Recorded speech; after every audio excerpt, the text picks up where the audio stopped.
I really love dance. I feel like if I have like a rough day, the next morning I'm like, okay, what can I do different? Because I feel like you can't make it this far. Like I'm 22 now, you can't make it this far without having some sort of love for dance, because not only would it be like a waste of money, like it's a waste of time if you don't really love it, because it's like you have to be completely committed to it, or else it's just like, why are you doing it?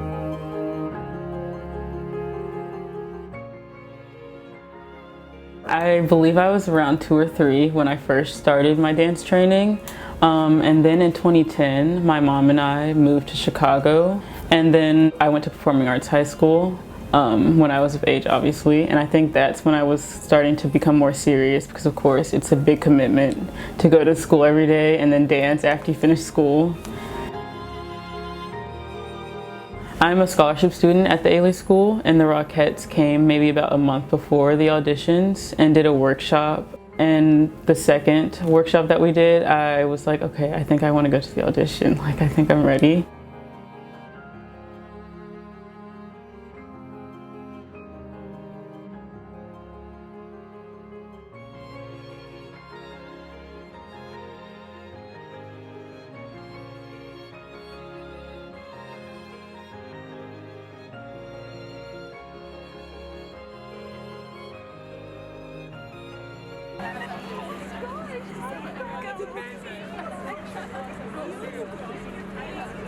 I was #1 in line. I had the first number out of the whole group. I was there bright and early, ready to go. So like I said, have been dreaming about being a Rockette since I was a young girl. I always knew that it was something that I wanted to do. My studio at home in Florida offered belly dancing classes, and when I was younger, my mom just put me in all the classes that she could put me into because I was just like obsessed with dancing. My dad was born in Pakistan, and he only lived there for a couple years until he moved to London. My house growing up wasn't too immersed in the Pakistani culture, but they always had like Pakistani and Indian movies playing on the TV, you know, with like all the singing and dancing. I think like my parents say that's kind of when I started dancing around the house. Like every time the music would come on in those movies, I just like couldn't help but move. I would just get so excited. It really has to do a lot with that culture and that music that really brought out my love for dance and showed that to my parents, and they were like, hey, let's put her in dance class, and here I am now. We are here today to audition Rockettes for the Christmas Spectacular. We have more than 800 women here to audition today, so it is double the duty, but I think we've set it up, hopefully we'll see, so that the auditionees have a lot of time to learn the combination, so when they come into the large rehearsal hall, which is where I'll be, they feel prepared and confident and calm and can do their best work. We are dancing for 4/8, which isn't a ton of time. I've never auditioned for the Rockettes. This is my first time. I looked around and I was like, oh, where are all the other black girls? I think I maybe only saw like one in my audition group, and I was like, okay. I mean, I kind of expected that just because 80 years ago, you look at the line and it did not look like anything like it is today.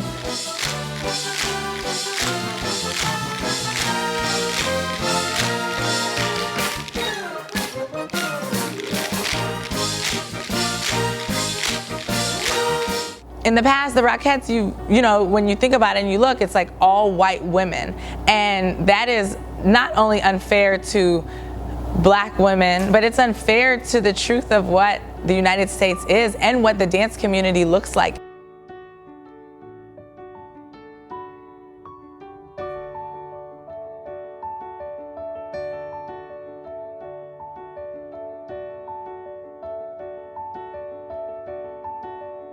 We always knew we wanted to, but there was something that always stopped that dream, because we knew that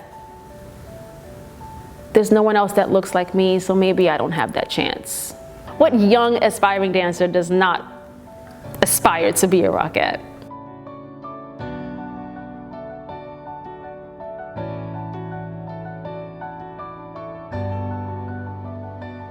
Audiences coming from all over to be able to see themselves on stage matters. Representation matters.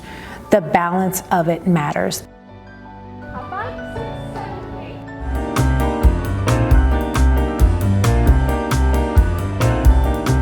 We'll see you tomorrow. will stay, and you're going to head towards that door. Everyone else, thank you so very much. You're going to head out that door. All right? Thank you again for all your work and your energies today. I did the first combination and then I got cut.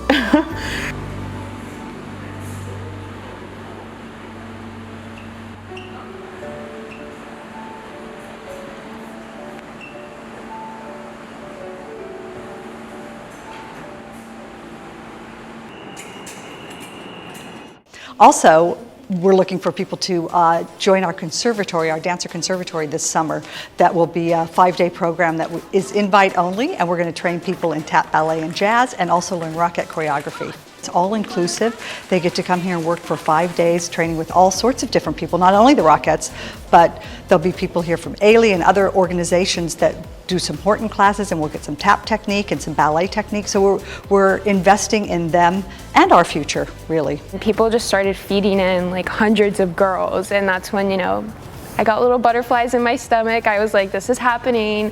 Like, everyone looked beautiful in their red lip and their French twist. That's when I started getting nervous. They took us downstairs. We learned a little short combo with some current Rockettes, which was really cool to just, like, you know, be in person with them. That was amazing. So I was trying not to be too starstruck while we were learning the combination, because I was like, I need to focus and, you know, get all the details.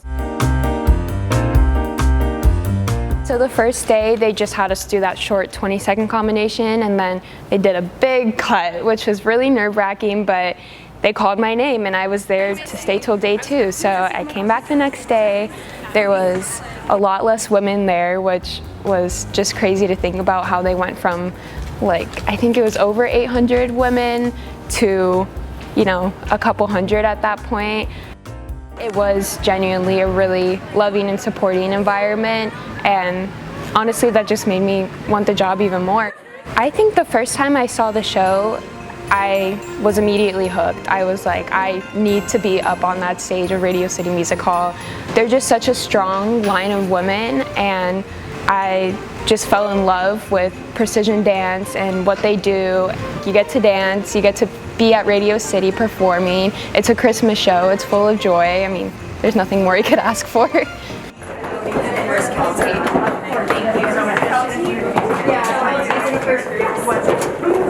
ladies! Hey ladies! One more thing I want to tell you, I'm not going to make any more cuts. Does that make everyone feel better? After our auditions in April, it was a big waiting game, you know. It was the only thing that was on my mind for a while. Eventually, some of us got an email inviting us to the Rockette's Conservatory. It explained all the details, how it was a no-cost dancer development program, and, you know, we'd be fully taken care of, which was awesome.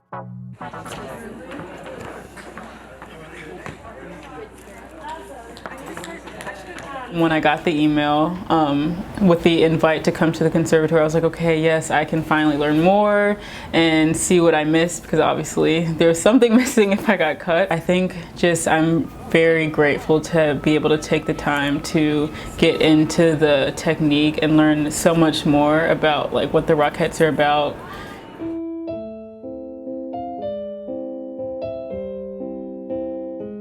Coming into the conservatory, I like to spend that first day on getting to know the dancers, who I'm working with, what can they do, what do I need to do, what's my goal. I'm not here to train for ballerinas, but I am here to give them the tools and the foundation of ballet so that they're able to apply them to any genre of dance. Rockettes train in tap. They do a little bit of jazz.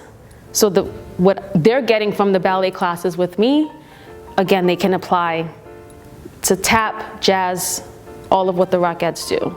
You know, when I think of diversity within the Rockettes, it's an opportunity. They see that on stage, and then they think, wow, I can do that.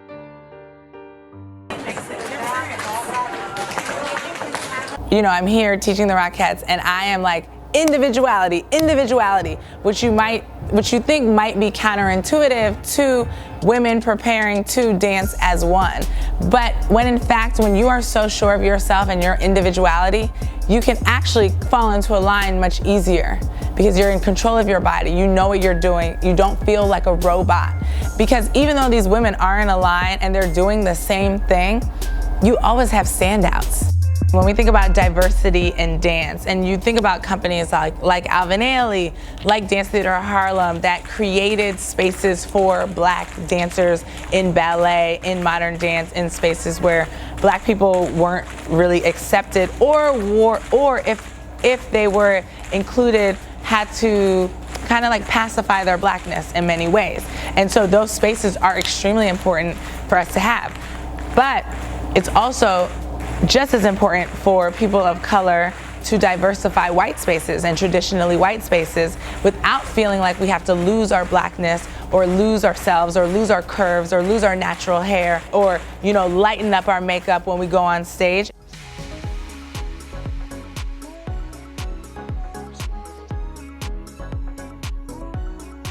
What we see here, this kind of intentionality and curation to really grow and be thoughtful, is incredibly important and makes the organization, the Rockette organization, leaders. They're moving forward and they're actualizing on it.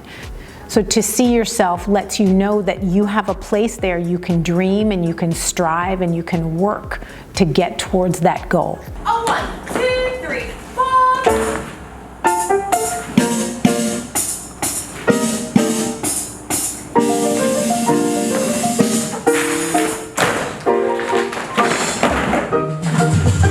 I feel like encouraging is the word that comes to mind when I see someone like who looks like me, because I'm like, okay, I know someone like me has done this before, and there's like a path kind of set for me.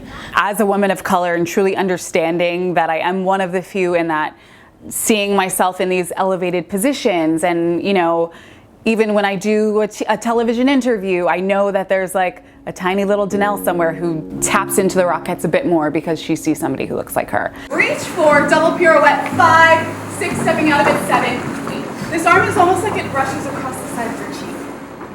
I like that image. It took me 3 times to get hired, and I could feel that they were encouraging, that they wanted me to succeed, that they noticed the growth that I made. So each step of the way, I felt welcomed.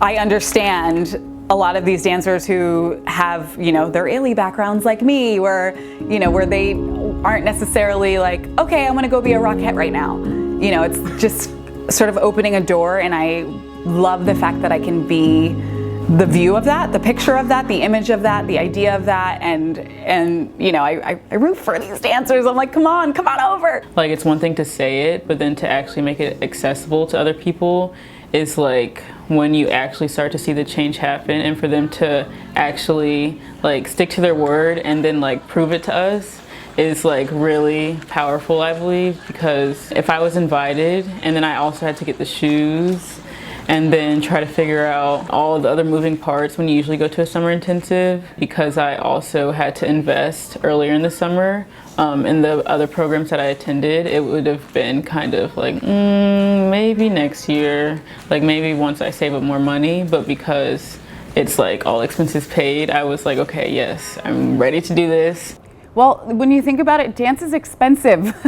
You know, I think about the sacrifices that my parents made to help nurture this career that I've been able to grow in. And I think that's why it's so important for us to have this conservatory and to continue to do this outreach and to be the one in the room creating that opportunity, opening their eyes, giving them the skills that I've learned. So I continue to try and pass everything on, because it's hard growing up in the dance world, and especially if you come from an underprivileged community, it's hard to get the training that I was blessed to have. But you know, it was like my parents were putting me out there, like, go audition, try and get a scholarship. So I always had this approach of, you have to put the time in to get the results that you want, and I think my parents understood that. And so I try and pass that on. My whole family has been extremely supportive. I have been very blessed with parents that have supported my dreams ever since I was young. I wouldn't say we were well off, but they definitely, you know, did everything they could to get me what I needed. with the conservatory, since it was no cost, and we were all taken care of, travel expenses, meals, even Laducas, like that was just incredible. It really showed me that the Rockettes were making an effort to be more inclusive and scouting out dancers from these programs such as the Ailey School where I attend and Dance Theater of Harlem, and it feels really good to know that they are making an effort. After all those technique classes, we went into some of the Rockettes choreography that they do in the show, which was also very challenging. They make it look so easy on stage, but in reality, you're trying to be that precise and being on your number. It's a lot in your mind at one time, so it was overwhelming, but at the end of the day, I just fell in love with it even more. During conservatory week, there was one day where, I think it was the very first day actually, when we started doing some choreography from the actual Christmas Spectacular. The first thing we learned was the kickline from New York at Christmas. The iconic, they're in their red and green dresses and they're doing this giant kickline on stage, and it's like Times Square in the background and there's fireworks, like this whole production. And we learned the kickline from that, and I think the first time that we did that with the music, all of us in a line together kicking at the same time, that it kind of hit me and I got a little teary-eyed because it was just, it just felt surreal to be in Radio City doing a kickline from the show that the Rockettes do with just incredible women next to me. It just felt like an honor, and I got a little emotional because it's just what I want to do. I think it's been really successful actually, because there are some dancers that didn't do so great at the audition, but I saw something there. I saw some technique or something that I could grasp onto, and having watched them for a week or 5 days, some of them 10 days that were invited to the second session, I'm like, wow, they have really turned it on. They've really grasped what we're talking about. They have amazing technique. They're engaged. They're in it. They're willing to learn. Because I think the dancing part, on one hand, as a Rockette, is sometimes the easier part. It's the next layers that we add on, meaning the numbers and the lines that are on the stage, because that adds a whole nother dimension. When you're just dancing and enjoying it, it's great. But when you can only move 2 numbers and you can only move 2 feet downstage, it adds a whole nother, or you're going to run into somebody, you're going to knock somebody over. So it's getting used to that process as well. It's one thing to kick by yourself, it's a whole other thing to kick in a line of women and make sure that you're kicking at exactly the same tempo. So there's a lot of that involved. Going into the April auditions, being my first time, I didn't even think there was a possibility. Then from there, getting invited to conservatory and getting invited to the final auditions, it kind of proved to me that I could have a chance at getting the spot in the line. Overall, I think my confidence has boosted because I feel like I've learned so much coming up to today. Plus, I do know some of the other girls, which has helped me feel more comfortable. I think now I'm like, all this hard work, I want it so bad now. On a scale of 1 to 10, I would like to be a Rockette. I think maybe about 1,000 at this point, yeah.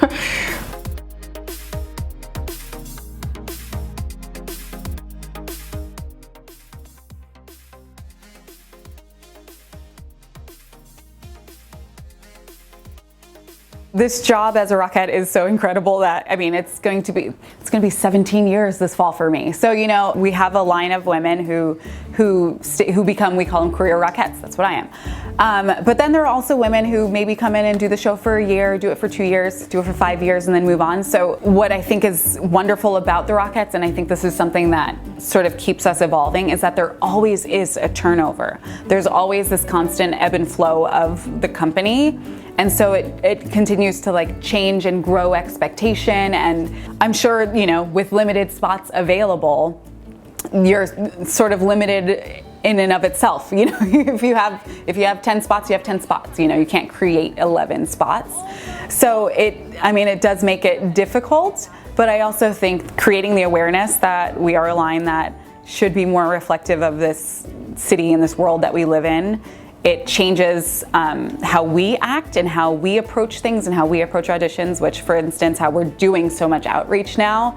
So now, in being so much more visible and vocal about how we do want to make change, it attracts more dancers, it attracts more diversity. So then at auditions, we're seeing more diverse dancers, and that's, it opens up the room simply by us making the statement and doing the actions of, look, we want to do better, we want to grow. Like those simple statements, it actually opens up access. It's about being fair to the dancers, because I know what it's like to not be that person that gets chosen. I don't want to give somebody the opportunity if they're a dancer of color but not ready, because then it doesn't behoove any of us, right? I want to make sure that they are ready for the job, and that will only make them last in the job and be fulfilled in the job if they are truly ready. If I try to push somebody too soon, it's not good. It's not good for the line, and it's not good for that person. So I want to make sure that I do the right thing for all. I'm here for the invited call. This is day 1. I'm very excited, and yes, I'm really excited to get started. I'm feeling great, no complaints, ready to dance. Here we go. 5, 6, 7, 8.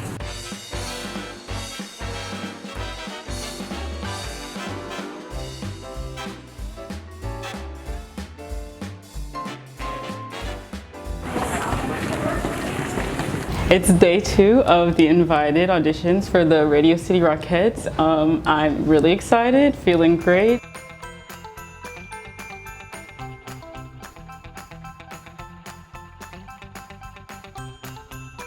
I'm feeling exhausted, but like in an accomplished way. I'm like, okay, I made it through, and we'll wait till the end of the week to see if I get a call. They've really been stressing like it's a sisterhood, and like I could really feel that today especially. They were so willing to help us, even though we're all competing.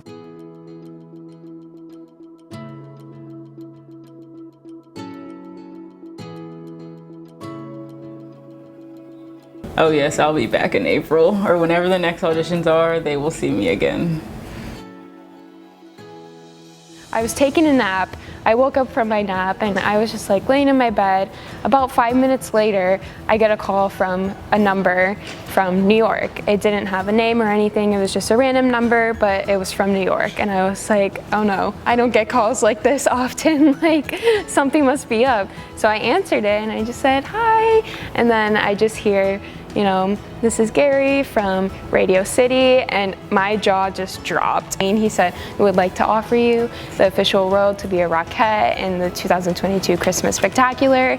And from there on out, I just I honestly couldn't even hear what he was saying, because I was just like so flustered in the moment of like, am I still like taking a nap? Is this a dream? Like, what's going on?